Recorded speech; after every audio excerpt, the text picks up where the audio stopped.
The world's greatest airline just disappeared.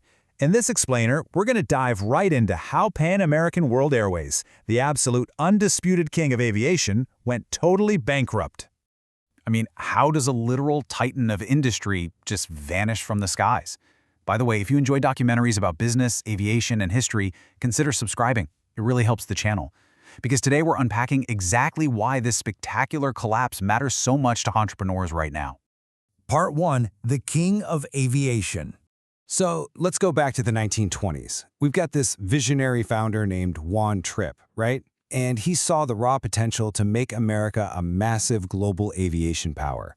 They actually started out as just a humble little mail carrier doing a short hop from Key West to Havana back in 1927. But man, Pan Am expanded fast. By 1935, they're launching these super ambitious Pacific-China Clipper flights. And by 1939, they're running regular transatlantic passenger service. They basically built a virtual monopoly on international routes, and they did it through aggressive government lobbying and strategically buying up smaller airlines.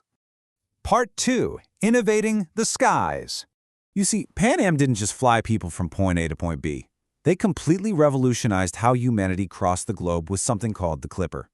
Named after those really fast 19th century sailing ships, these massive flying boats, like the legendary Boeing 314, were literally the only American passenger aircraft at the time that could even handle intercontinental travel.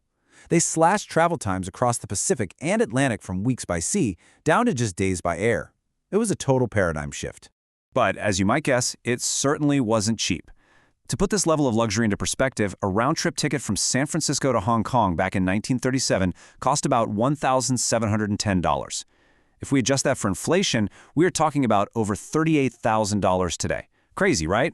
But you weren't just paying for a seat. You were paying for an exclusive, highly formal experience, complete with crews decked out in crisp naval-style uniforms. Part 3. The Golden Age. Things hit a whole new level in 1958 when Pan Am literally ushered in the jet age with the Boeing 707, entering this era of just unrivaled global dominance. They were the very first airline to operate these massive new jets, and at their absolute peak, they were flying 11 million passengers a year to 86 countries across 6 different continents. Imagine dining on first-class cuisine inspired by Maxims de Paris while cruising at 30,000 feet, and that iconic blue globe logo? It became a profound cultural symbol. They were, without a doubt, one of the most respected companies in the entire world. And the numbers proved it. By 1968, their immense profitability left them sitting on a staggering $1 billion in cash reserves. They were on top of the world. But the very plane they designed to secure their future was actually about to become their undoing. Which brings us to Part 4. Hitting heavy turbulence. So here's what happened. A massive technological bet ended up colliding perfectly with an unprecedented global crisis. Expecting air travel to just boom infinitely, Pan Am placed a colossal $525 million bet in 1966 as the launch customer for 25 Boeing 747 jumbo jets. Management firmly believed that bigger planes would automatically equal bigger profits. Makes sense in theory, right? Well, reality had other plans. Pan Am's expectations of surging passenger demand and endlessly cheap jet fuel were entirely shattered. The 1970s brought a severe economic slowdown, and then bam, the 1973 oil crisis hit. Fuel prices spiked dramatically right as these massive fuel-thirsty wide-body jets were being delivered to the airline. Suddenly, flying a fleet of half-empty 747s became catastrophically expensive. And in a shocking twist, that $1 billion in cash reserves they held back in 1968, it completely vaporized. By 1976, Pan Am had racked up nearly $1 billion in accumulated debt instead. They were bleeding cash and were actually forced to lay off thousands of workers just to keep the planes in the sky. Then, to make matters so much worse, the Airline Deregulation Act of 1978 completely changed the rules of the game overnight. Now, before 1978, Pan Am enjoyed protected monopolies and a ton of government support. But post-1978, deregulation utterly destroyed that protected status. It flooded the market with fierce, low-cost competition that Pan Am just simply wasn't built to fight against. Because they had historically only flown international routes, Pan Am's management absolutely panicked. Their immediate response to deregulation was a desperate move in 1980 to acquire national airlines just to secure some domestic routes.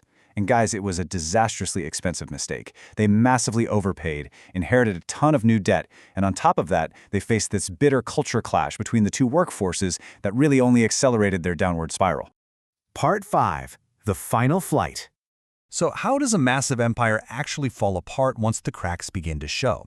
Well, as former Pan Am Vice President Stanley Gurwitz so perfectly put it, it was the most astonishing example of Murphy's Law in extremis. The 1980s basically became a masterclass in corporate tragedy. Truly, everything that could go wrong did go wrong. Desperate for cash, Pan Am had to start cannibalizing itself. In 1985, they sold off their incredibly valuable Pacific routes to United Airlines. Then, in 1988, a horrific security lapse led to the tragic bombing of Flight 103 over Lockerbie, Scotland, an event that irreparably shattered customer trust worldwide. By 1991, they were forced to sell their European routes to Delta. And finally, in December of that same year, the airline declared bankruptcy and flew its very last flight. There were literally no pieces left to build on. Part 6. Lessons from the Fall. You know, the legacy of Pan Am isn't just about the glamorous planes they flew. It's really about the crucial business lessons their story leaves behind for us today. They highlight the immense danger of growing too fast and depending solely on one single business model in a shifting economy. Pan Am suffered from terribly poor debt management and completely underestimated new competition. But arguably, the absolute biggest lesson here is the fatal gap between innovation and adaptation. They proved that innovating the technology of tomorrow doesn't mean a thing if your management fails to adapt your business model to the market realities of today. Which brings us to our final and most vital takeaway from this explainer. Even the most powerful market leaders can disappear if they fail to adapt. Pan Am's tragic disappearance is a stark reminder that in our rapidly changing modern business world, no company is too big to fall if it stops looking over the horizon. So it really begs the question, looking at today's tech giants and aviation monopolies, which untouchable empire do you think is making these exact same mistakes right now? Thanks for joining me, and I'll catch you in the next one.